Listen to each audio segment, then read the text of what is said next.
Good afternoon, everyone. My name is Benjamin O'Connor, and I'm a director at New London Architecture. I'm delighted to welcome you all to this webinar on the future of lighting in the City of London. Today, we'll hear from the City of London Corporation about their lighting strategy and how they've been working on improving the bright and dark spots in the square mile during lockdown. We also have a range of key stakeholders and experts joining us to discuss the environmental, social, economic role of good light design, especially in the post-pandemic recovery. Before we start, I'd like to remind you that there will be a chance to ask our speakers some questions at the end, and they're very keen that we get all of your input. So please do ask those questions throughout, and I will try and get to as many of those as possible in the panel discussion at the end. I'd now like to introduce our first speaker, and that's Clarice Tavin, who's Group Manager in the Public Realm team at the City of London Corporation, who is going to be presenting the city's light strategy. Clarice, over to you. Hello Ben, hello everybody, good afternoon. So as Ben mentioned, so I work in the City Public Realm team, and a few years ago I worked with the lighting consultants Spears Major, and we've got Mark today presenting, which is great.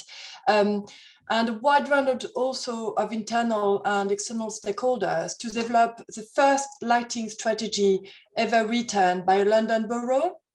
So I will give you this afternoon an overview on this strategy, which is entitled Light and Darkness in the City, a lighting vision for the City of London, as well as an update on the latest work the city has done in terms of lighting.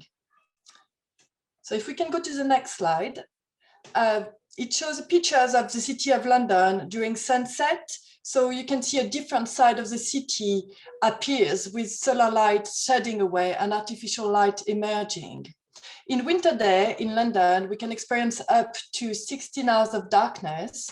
So it really shows the importance of providing the right environment to allow life and business to continue during these hours after dark.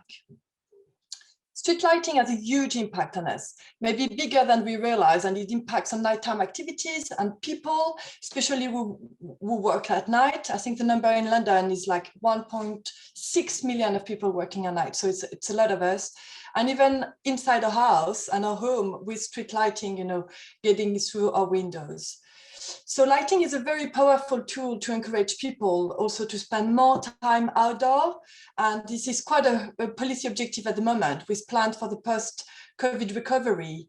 And to prevent the spread of the virus, we know, we're likely to be spending more time outdoors when meeting others, especially as we're heading towards the summer. So as London emerges from the coronavirus crisis, its public spaces are becoming more and more important.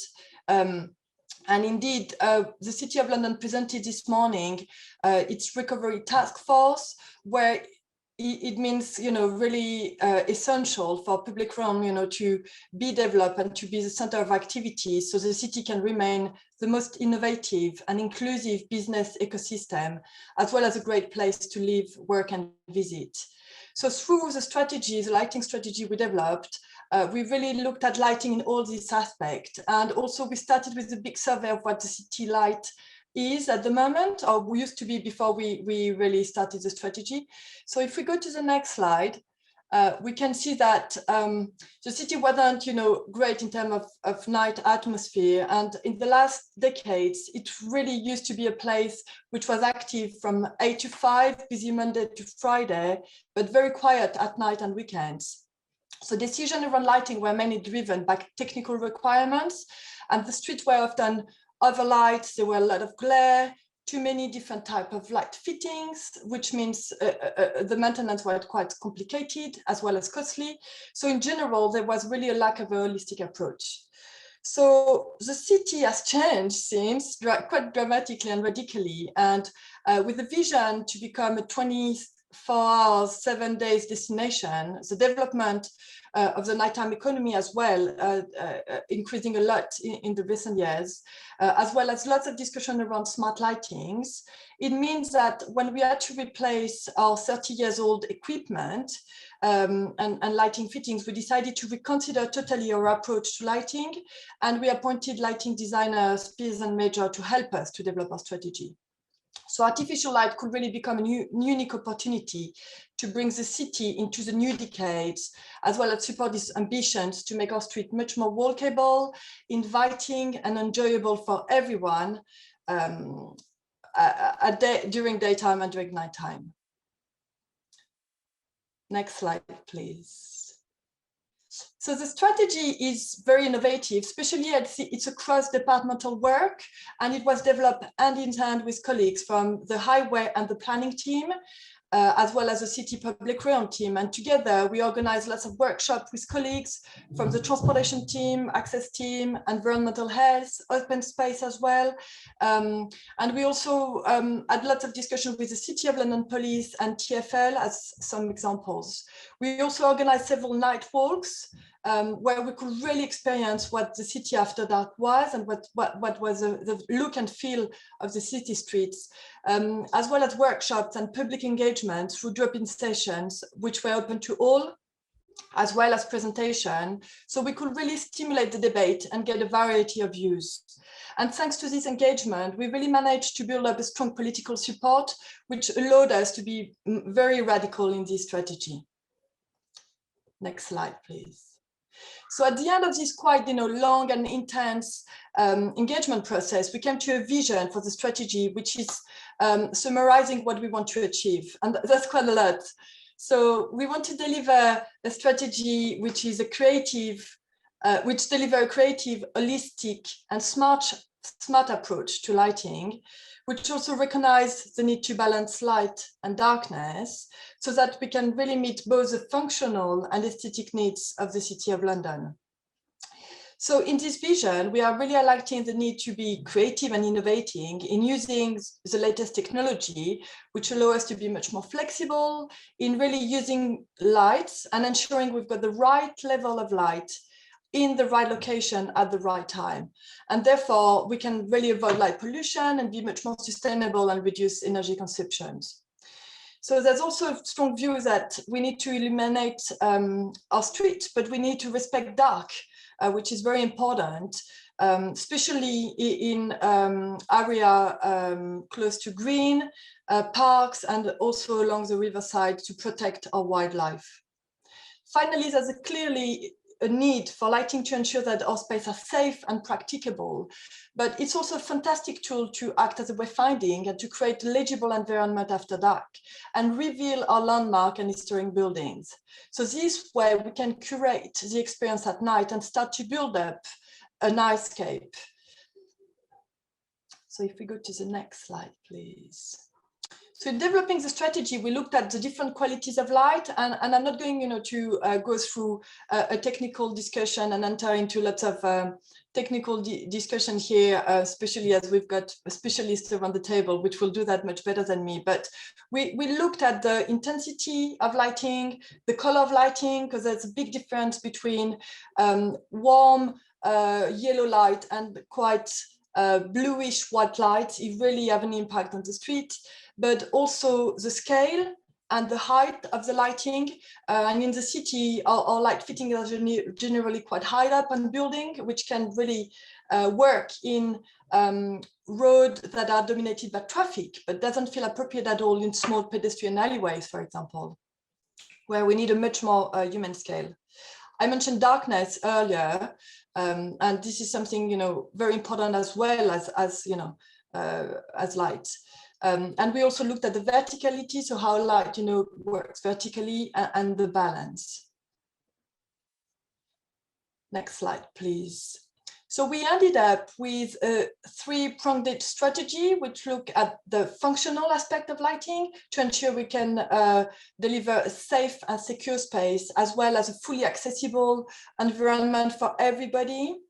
We looked at the environmental aspect. So in terms of planning, and this is a subject we'll develop just after this presentation in looking at the planning advice that we worked and we developed subsequently, but also the cultural aspect and how we can reveal, the fantastic layers of history and architecture we've got in the city, as well as the sustainability.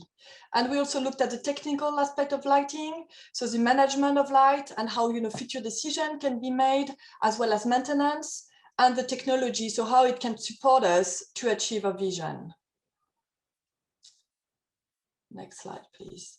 the sustainability, element of lighting is a very important aspect of our agenda, and is becoming, even more important, especially with the recently launch and adoption of our city action strategy, which really breaks new ground and sets how our organization will achieve a net zero and build resilience and champion sustainable growth both in the UK and globally over the next 2 decades. So the sustainability is looking at both the social, economic and environmental elements. Next slide, please. So the application of all this thinking resulted in a strategic approach to lighting, which considered 3 elements: the Illuminance Levels, the color temperature, and the mounting height, which is based on the type of street. So we looked at our city transport strategy, which helped us to define the type of roads and streets. And the approach we took is that it's important to have quite high level of lighting in roads that are dominated by traffic and a high level of traffic. But that's not the case for small alleyways and side streets, where it's much more appropriate to have lower level of lighting to create a much nicer atmosphere and a much more intimate atmosphere. Next slide, please. So we took the same approach when looking at color temperature, and we indeed considered that it was important to keep quite white light in main dominated roads, traffic dominated roads, sorry. Whilst it was much more important to create a warmer atmosphere in the side road and pedestrian streets. Next slide, please. And through the mounting height as well, considering this hierarchy of streets, we decided that it was absolutely appropriate to keep light fitting quite high up on our main road, but that in smaller historical street, we will much prefer to have historical fittings if appropriate, as well as lower mounted lightings to create this human scale we want to promote into the street and to help people and guide them at night and make the city much more legible. Next slide, please. So in practice, the project involved the replacement of a total of 12,000 lights, which were, 30 years old lights. So it's been a really big change and an upgrade in using now LED technology, which allows us also to connect and to control all these light fittings through a control management system. So each light fitting is set up on this control management system, and we can play with it, and we can decide, on lighting levels. We can also decide on light profiles, meaning that we recognize the need to have brightly and well lit environments close to station or main hubs in the city at the peak hours, but in the middle of the night when the street and the environment is much more quiet, we can dim down a level. So this allows us a quite radical reduction in light pollution, as well as in energy consumption. And the result of the implementation of the lighting strategy, which we completed a few months ago. So we've now replaced all systems with new LED technology, and this allowed us to do some savings, and we managed to save 2 million kilowatts, as well as 864 tons of carbon so far.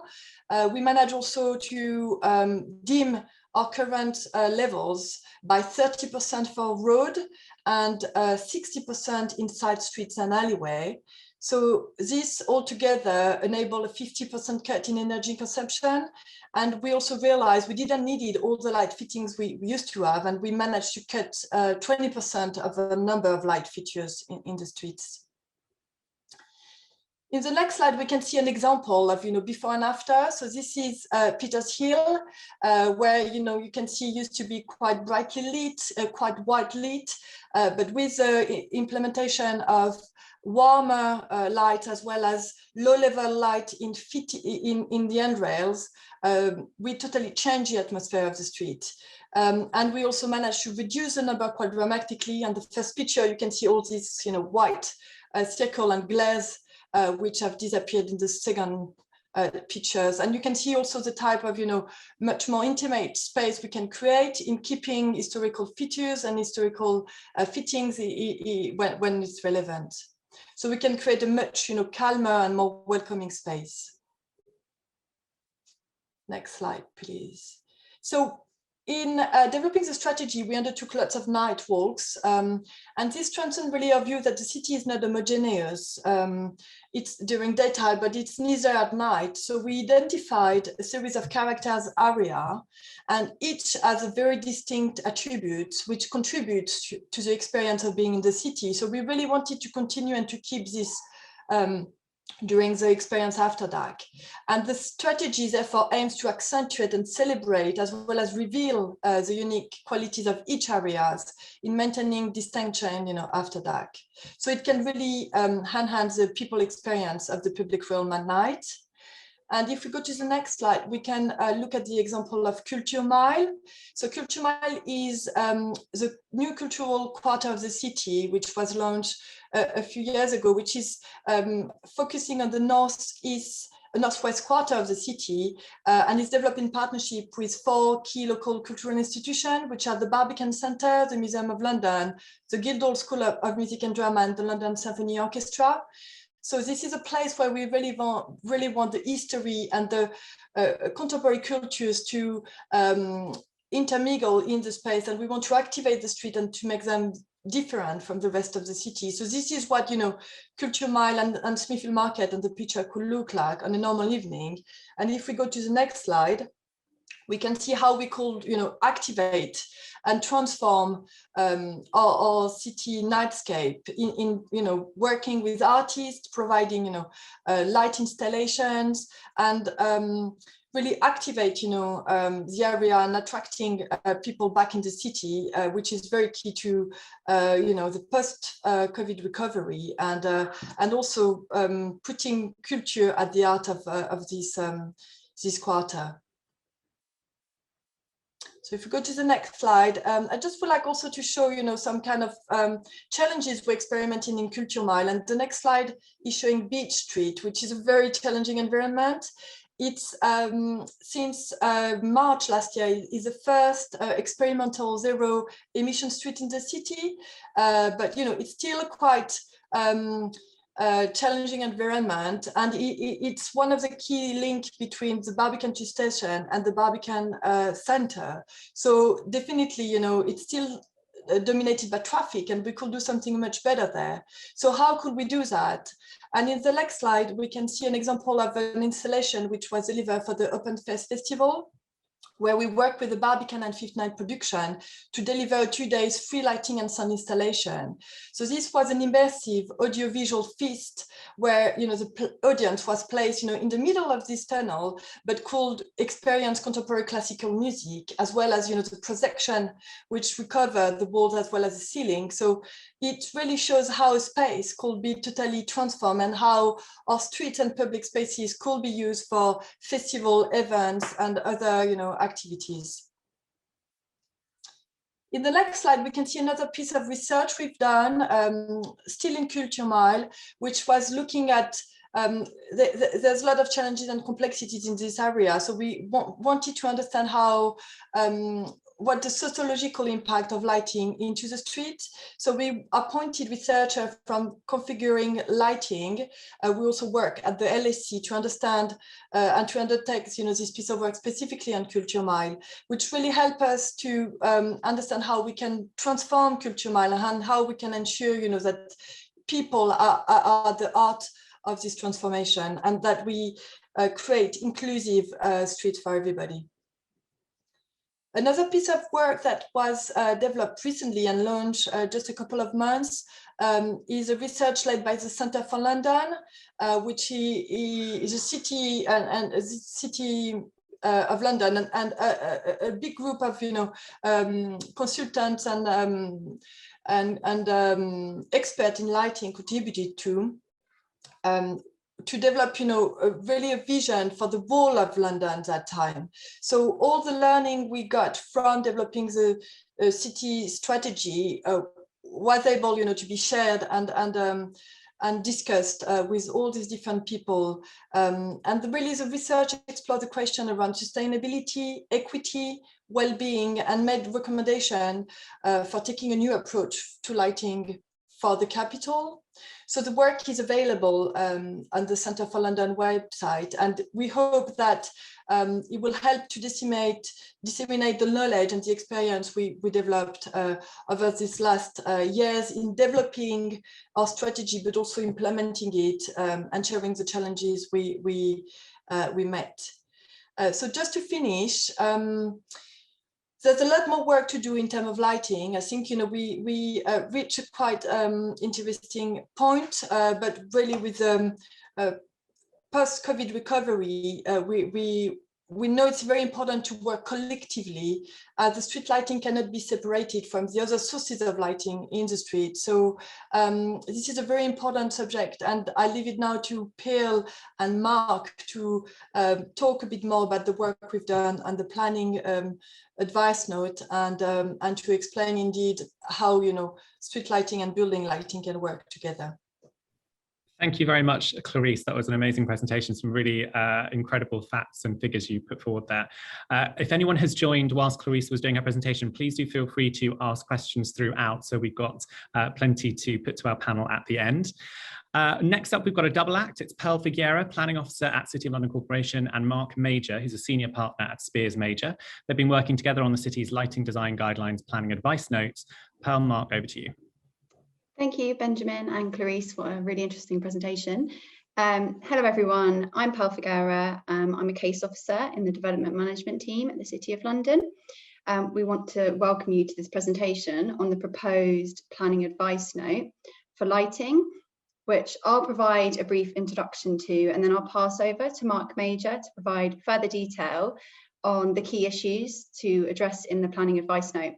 So we're really pleased to be able to have this discussion today about lighting in the city after hours, specifically on artificial lighting, as this is both an exciting and very important issue in the city that does require careful consideration, as Clarice kind of was outlining, and this consideration is throughout the development process.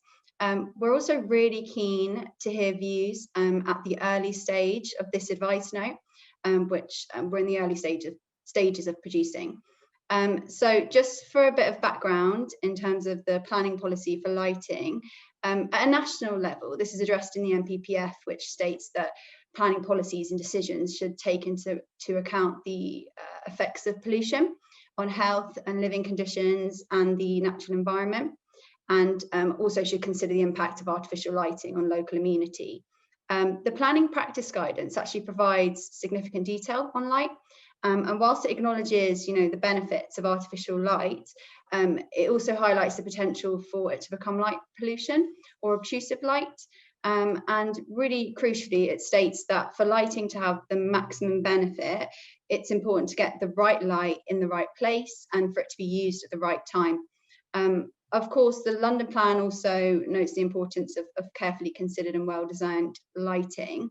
And a local plan policy in the city, the policy states that internal and external lighting should be designed to reduce energy consumption, avoiding spillage of light beyond where it's needed, and also to protect the amenity of light-sensitive uses, such as housing, which is, of course, a really important issue.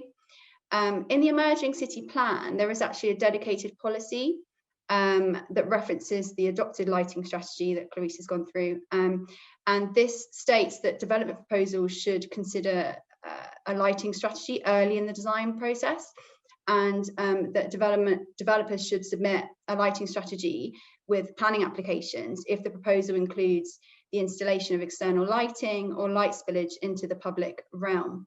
So, as discussed by Clarice, in 2018, we adopted the lighting strategy, which included key recommendations for improving lighting in the city in a very holistic way, through examining the quality and the quantity of light, and also identified measures that might be implemented over time. And this brings us to the advice note, because in the strategy, this included a commitment to publish detailed planning guidance for the use of lighting in the city, to support and enhance the implementation of planning policy. So the strategy highlights the need for this planning advice note to provide clarity on potential impacts arising from development for lighting and how these need to be considered through the planning process. And I think it's important to note that the consultation for the strategy actually identified a need for good practice guidance for applicants and also for officers as well to assist in planning application submissions. Yeah, so to the next slide, I think this is the slide I was talking to in terms of planning policy. And I think the last thing I just want to touch on is it's really crucial that we acknowledge the City of London climate action strategy as part of this process. It's a very important consideration. Yeah, so on the next slide, this, I think naturally lighting involves a range of important issues as demonstrated by this slide. Lighting has wide-ranging implications and for numerous priorities, including, of course, residential amenity, safety, accessibility, heritage, and the environment, of course, to name a few. And all of these are relevant to the planning process. So lighting is also, I think it's important to note, a crucial tool for the city to support the nighttime economy and its role as a World Business Centre and also the Culture Mile. So we're really excited by the challenge to fulfil the commitment in the lighting strategy to produce further planning guidance. And so I'll hand over to Mark to provide further detail on the key aspects for this advice note and what it will aim to address.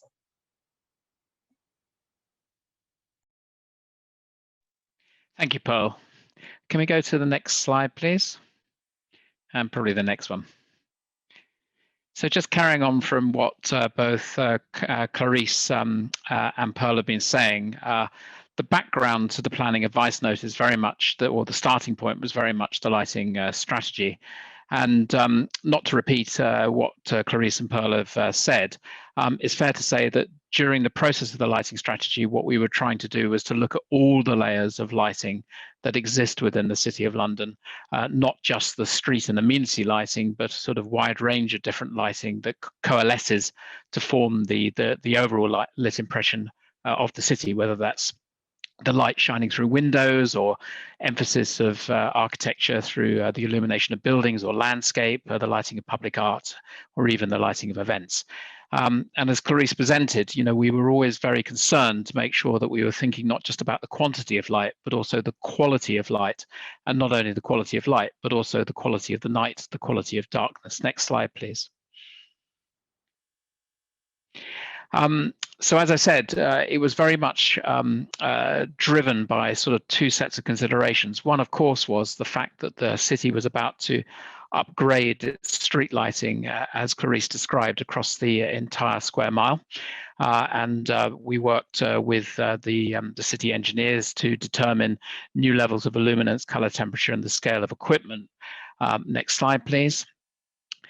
But what we knew that beyond that layer of street lighting, which is publicly controlled, there were also many other things to think about, particularly building lighting, the lighting of landscaped areas. And hence we formed a sort of series of studies for character areas across the city that would provide the background to developments that would take place within those areas in the future. Next slide, please. So I just want to start by talking about the, we're just, as Pearl said, at the beginning of the process of defining the planning advice note, and we're interested to get feedback. But we've started to think about the process which will take place. Next slide, please. And the starting point for the whole planning advice note is to take a much more sustainable stance towards lighting design. And often when you mention sustainability around lighting, one immediately thinks of light pollution, energy use, and all of the impacts, and I'll talk about those later. But it's very important to underline the points that have been made already, that what we are looking for is to sort of benefit from the social uses of light and the economic uses of light. I mean, it's been very interesting, obviously, in the last year, understanding quite how critical the nighttime economy is to all areas, not just the City of London. I mean, it's been a very much a sort of a hot topic. These sort of problems of the nighttime economy and the reintroduction of the nighttime economy will be a fundamentally important point as we come out into recovery. Next slide, please. but we need to sort of balance those issues, obviously, with the environmental impacts, which I'll talk about later. And looking at the sort of planning process, if we sort of assume that, generally speaking, most major developments and smaller developments broadly follow a staged process following the RIBA plan of work, we all feel that it would be important to sort of introduce lighting earlier into the planning process than perhaps traditionally has been the case. So this idea of bringing forward a lighting strategy, as Pearl was saying, at the very beginning of the planning process is a very important change that will be introduced. Following that, then developing a lighting design either later in the process or as part of the planning process, which may be discharged as reserved matter, or there may be many ways in which to tackle this, we'll see the demand for a greater degree of technical information coming forward as part of the planning process than perhaps has been asked before, and in a more consistent way. Next slide, please. And certainly we will be referring to the general guidance that's out there and available, which refers to good practice across the lighting professions and the lighting industry. There's a lot of guidance out there. I don't propose to go through all of these. Some of you who are obviously familiar with these will understand why we've included them. Next slide, please. So having established the background, I just want to sort of start talking about the things that we're considering. So next slide, please. First and foremost, we want to emphasize that lighting is a contextual activity, just like architecture, landscape design, and every other aspect of the design of the built environment. And therefore, as part of any planning application, acknowledgement of the lit context is important. Next slide, please. There will also be an emphasis on the contribution that lighting will make, particularly at ground level and podium level, to the public realm, whether that is, the streets of the City of London, the public streets of the City of London, or even sort of public realm within private space. Next slide, please. And of course, consideration will also be given to building lighting. Firstly, exterior lighting, and it goes without saying that not every building needs to be lit. I mean, obviously this building, I think we all like to see lit, as it's a very iconic and important part of our heritage. But it doesn't follow that all buildings necessarily need to be illuminated. And therefore, the sort of hierarchy of architectural lighting will become a greater topic for planning consideration. Next slide, please. But alongside building lighting externally, the impact of interior lighting from buildings will also be a material consideration. A lot of, particularly with highly glazed buildings, the internal lighting schemes can sort of not only spill out into the street and spill onto the face of neighboring buildings, but also be quite sort of visually bright and impact residential amenity. So that will be given consideration. Next slide, please. Alongside that, signage, digital media is becoming more dominant, illuminated signs and advertising. There's already a consent process in place through the planning system for that, but that will be sort of integrated and included within the planning advice note. Next slide, please. And then there will be general encouragement of using light in a more inclusive way, not only for people with visual impairments, but also for older adults, and other members of the population who may need lighting provision in different ways. And certainly the avoidance of contrast and glare will be an important topic. Next slide, please. And last and by no means least, other considerations will be given to how lighting schemes as part of developments may or may not contribute to the sort of cultural makeup of the city, whether that is through the presence of architecture, its location, creating a landmark, or whether that's as public art, or even sort of contribution to sort of future events. So those cultural aspects of lighting are also extremely important to remember. Next slide, please. I just want to conclude by talking a bit about some of the environmental issues. I must stress at this stage that one cannot underestimate the importance of light to social activity, and as I say, to sort of the economic activity within the city at night. Creating a pleasing ambience, making everything feel safe and secure, making the city a pleasant place to be and a pleasant place to use. But there are environmental impacts to take on board. Next slide, please. So firstly, a reduction in energy use. Clarice has already described how that has taken place through the replacement of street lighting with LED. We want to make sure that all developments coming forward really consider just light as a very sort of precious commodity. It's a very visible form of energy use and a tangible form of energy use, and something that we all need to really consider how we use carefully. Next slide, please. There is then the very important topic of residential amenity and the impact that lighting within the City of London has on the residents that live within the boundary of the corporation. That's not only the residents of the Barbican and the Golden Lane estates, but also apartments that are sort of scattered throughout the city itself, and of course temporary residents in hotel accommodation, by example. Light spilling through bedroom windows is can disturb sleep patterns and impact well-being. Next slide, please. And it's not only people that we need to take care of, we also need to take care of what local ecology exists within London, whether that's bird populations, insects, bats, or other flora and fauna. And this particularly is in the sort of darker spaces such as churchyards or parks or gardens, or of course by the river. Next slide, please. Another key consideration that the planning advice note will begin to address is the visual brightness, particularly of highly glazed buildings. One understands that the need for highly glazed buildings, but at the same time at night, they become highly visible lanterns. And the question is there a way in which to sort of begin to sort of mitigate some of the impact of the interior lighting? Next slide, please. So there is a strong desire to minimize light spill. Next slide, please. And to provide guidance as to how to begin to prevent light trespass. As I said earlier, nobody likes light spilling through their bedroom windows. And even if you put the thickest curtains up, it doesn't necessarily sort of black out the room that you're sleeping in. Next slide, please. And above all, we also want to minimize light pollution at every level, including upward light directly into the sky that obscures the view of the stars and makes the City of London, as with much of London, particularly on misty nights, feel like a very light polluted place. Next slide, please.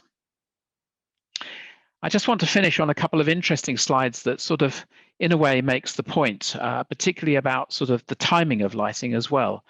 The idea that the planning advice note is going to put forward is there may well be a sort of cutoff time at which lighting is encouraged to be directly turned down. Though this must be balanced with the fact that London, the City of London, is obviously a 24-hour centre, it's a financial centre, and so people are working throughout the night.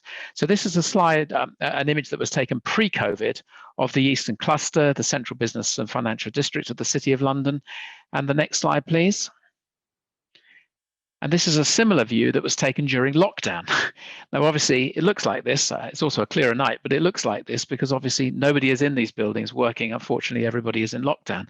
But nonetheless, it was very interesting to understand just how the city would feel if the lights were turned down within the Eastern Cluster, and perhaps sort of post midnight or 11 p.m. One could begin to manage the lighting not only within the buildings but within the streets to create a much more dark and restful city, but without compromise to safety and security. Next slide, please. And my final slide before I just hand over to Pearl just to conclude is that we also need to begin to address the potential for waste being created by artificial lighting. I mean, LEDs have many, many benefits, as we know, low energy, greater efficiency, longer life, lower maintenance, but they also have, they're a different paradigm and they have a sort of shelf life. And as electronic goods, they will eventually, unless greater circularity is introduced into the discussion about LED lighting, unfortunately end up on a pile of electronic waste. So waste will be also a material consideration in the future when talking about lighting within the City of London. I'll hand you back to Pearl.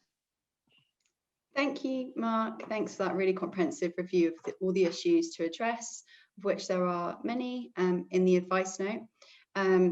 As has been demonstrated in that presentation, I think artificial light is an ever-changing issue in the city, with various priorities that need to be carefully balanced. And we're really keen to bring lighting to the forefront of discussions in planning applications.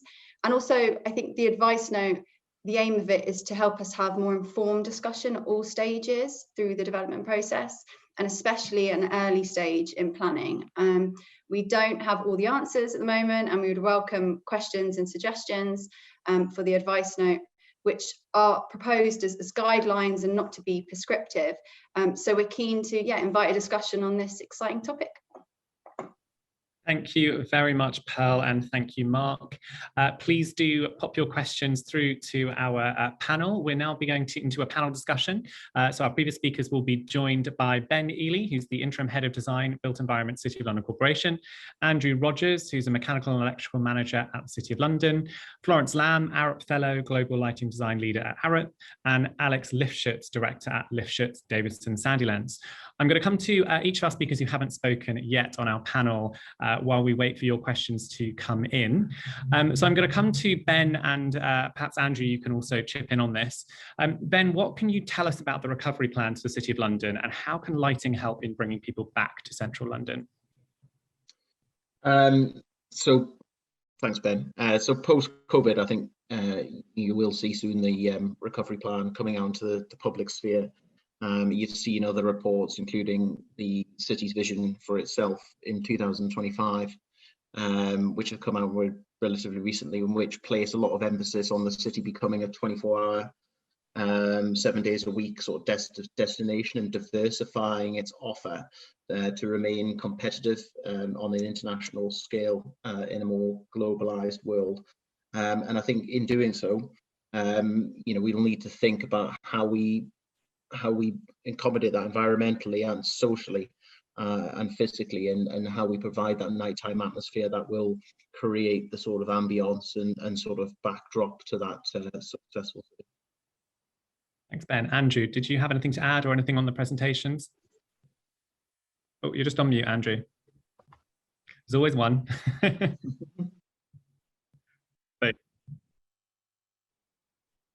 Following on from Ben there, but on the lighting side, because of our control system, which is adaptive and we can profile. So areas where we feel that we need to encourage more people in, so they need a different type of light ambience, we can start working that way to set different light levels.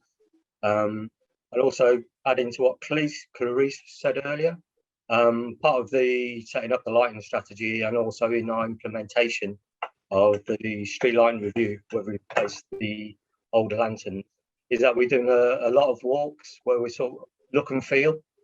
So it's actually turning up in areas, playing with the light levels, and with stakeholders present as well, and almost discussing and setting what everybody feels is that right light level in for that area. So that's what we'll be looking to do to go forward. Great, thank you, Andrew. Florence, I'm going to come to you. Arup have been working on research around the role of lighting in revitalising high streets and town centres. How can lighting have a positive impact in a longer-term recovery plan that supports the nighttime economy, in particular around the central activity zone?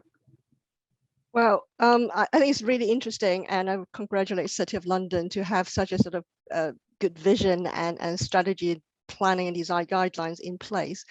But this kind of luxury doesn't quite apply sometimes to the rest of London and the rest of the UK.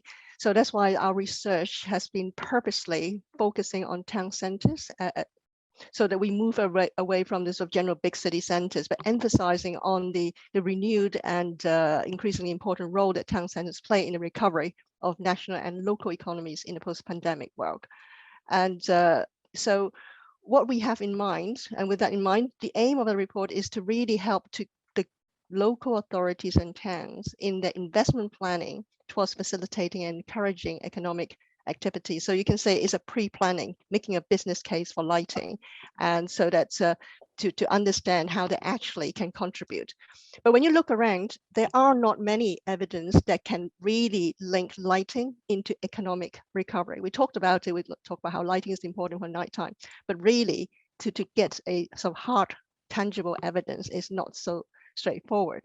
So what we have done is in collaboration with our urban designers, we identified 9 challenges that are common to all town centers and should be at the heart of their spatial transformation. And then working with our experts in city economics, they helped us to kind of articulate the actual economic value and impact of the improved lighting through the number of case studies of past projects to deliver improved social economic outcomes, because those are very important as we work with local authorities and towns to be able to demonstrate a full range of different of lighting interventions to create impact. And of course, with the permanent interventions like what we heard earlier, it can make a big difference. But the important thing is also integrating the multiple components in changing the townscape with urban planning, landscape, working together to really resolve the town center challenges in the long term. And what we also found from a report is when we go through those, how they actually address the social inequality issues, gender inequalities, lighting is actually going to be a very, very powerful resource to contribute in achieving the UN SDG. And at the end of the report, what we did is we actually concluded with a 4-step proposal for towns, authorities, and industry to work through when it comes to effectively using lighting to achieve a town's regeneration objectives, what they should actually do. The approach that we believe strongly is about place-based approach that is really focused on the place, understanding the social construct, so that we can actually scope the project, that the appraisal is contextual based, and then creating a conceptual ideas of what it can be. And that business plan then can be used for funding to create a project. Examples that has been adopted and used is the Stronger Towns Fund, for example. Great, thank you very much, Florence. And finally, I'm going to come to Alex. So, Alex, you've been working on the Illuminated River project, which I'm sure everyone knows. It's the artwork lighting up 14 Central London bridges. How does this work relate to the strategy presented by the city today, and what are some of the next steps for the project? We've lit 9 bridges. 9 bridges, yeah. Yeah. Part of our pitch to win the competition was about obviously working with Leo Villarreal, who's this brilliant light artist from New York, to light those bridges and to create a nighttime scene, a gallery, a free public gallery, if you want. And the other part of the pitch was about turning the lights around down, because our feeling was, selfishly, of course, is that if you go to a theatre, you want to see the stage and the actors and not the ushers or the toilet signs on the side. So and the problem we have, and we continue with that, and I think what the city have done is fantastic, Mark and the guys who've just talked, is to think about that nighttime scene. And Mark Major and we actually worked on a project called Saving the Night. The idea that nighttime is different from day. It's not that you want to make the night exactly the same as the day and light everything as brightly as possible. And that was part of the Illuminated River approach, was that at the same time as creating a work of art, a gallery, if you want, that we would actually modify and balance and reduce the light and the context around it. And that aspiration remains. And what you've been listening to with these people here is how that could now be picked up in guidance and legislation. Personally, I'd equip every planning officer with a light meter and a tax, some kind of tax app, and just tax people for the light they put out. It's a very simple issue at the moment. We have a climate crisis, and it's not just the energy that lights produce, as Mark has suggested. It's the pollution of the fittings once they're disposed of. And my view is that LED fittings possibly are more of a problem than a solution, because they enable people to put light on buildings where it's not merited cheaply, and to leave those light fittings on. So a balance. We've got to light the good things, the buildings, St. Paul's, the landmarks, the things that make us happy and pleased with our city, and turn down the lights on the things that are extraneous. Thanks very much, Alex. As the question, I know Andrew's already touched response to this, but I'm going to pick it up. The question for you, Clarice: are lightings on Barbican podia and surrounding high walls under your team and your city colleagues, or delegated to the State Office and the Arts Centre? Because you presented some work around the Barbican. Any upcoming plans, especially given the new concert hall will not proceed, which could make the upkeep and improvement of the Barbican more important? Can you pick that up, Clarice? You're just on mute, Clarice. Sorry. I have to say, I will leave this question to my colleague Andy, because Barbican lighting is managed by both, the City of Lighting, but also the estate. And Andy, who is from the city lighting team's got more technical information about that. Yeah, hi. The Barbican lighting is actually split. So the city have an involvement, Barbican Estates, the Arts Centre, and I also think the girls' school as well, there's lighting on there. We talk a lot with Barbican Estates. So if there are repairs or lantern replacements, then we'll talk with them to get the right solution. We have recently changed out over 100 lanterns. So we put in 2,700 on the podium, so the globes.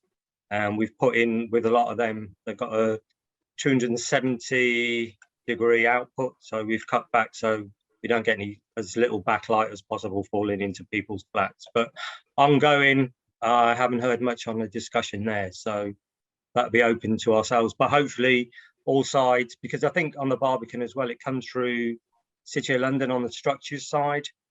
They carry out a lot of the maintenance work, so they will talk to us as well.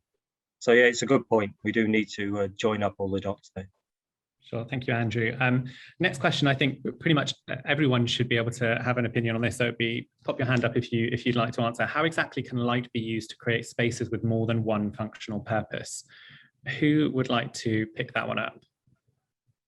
I'll pick on someone. Yeah, Mark.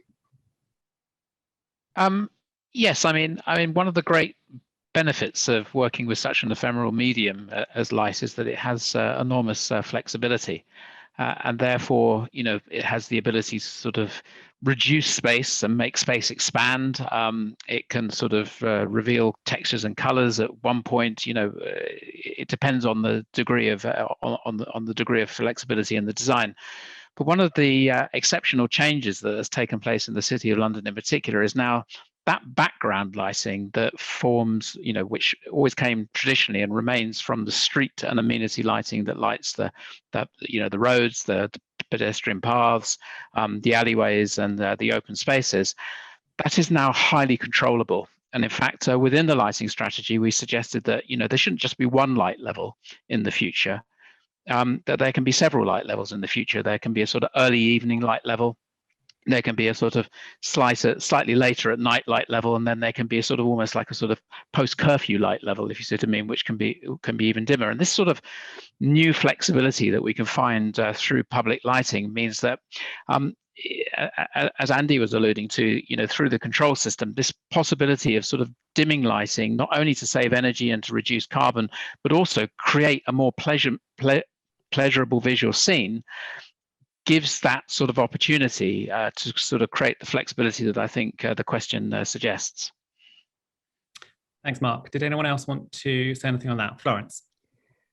Hi, totally agree with what Mark said earlier. We did term it the shades of night previously. It's a really sort of taking into account how a public space are being used for different kind of activities. So just think about winter months. 3-4 o'clock, London is dark already, but you still have a lot of daytime activities going on, picking up school runs, after work, after hours drink, and then evening entertainment, after hours curfew, people goes home safely, the last miles of using public transport. All these need to be thought through.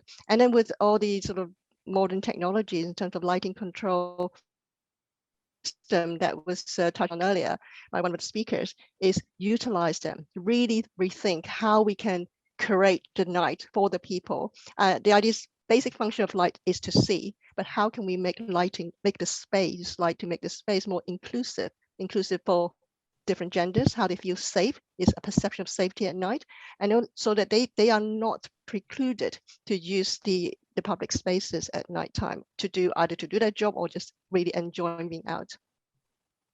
Thanks, Florence. That actually leads into a question I kind of want to finish on, which is around safety. Obviously, women's safety at night is something that has been a really big talking point over the last several months, well, you know, for some time. Obviously, above all, it's about men's behavior towards women, but how can we also rethink the way we plan and design urban spaces at night to make safe spaces for everyone? Ben, we had a discussion a little while ago that I thought was really fascinating. You were talking about sort of the color and intensity of light creating shady spots, and is there anything you want to say on that, on the safety piece? Yeah, I mean, I think it's quite interesting, isn't it? It's like saying the sort of Sarah Everard world that's come back into the fore, and I think the sort of lazy answer often actually is that we'll just throw light at it and that will sort of solve the issue. Whereas actually, I think the psychology of lighting is much more complicated than that, and that's a sort of emerging body of research I won't pretend to be an expert on. I think we did actually some exercises when we were installing some of the lighting on Finsbury Circus, and we were sort of turning them up and down, tuning it. We were looking at a warmer and a cooler light, and I liked the dimmer light, and personally I felt perfectly safe, and for me it was a nicer ambience.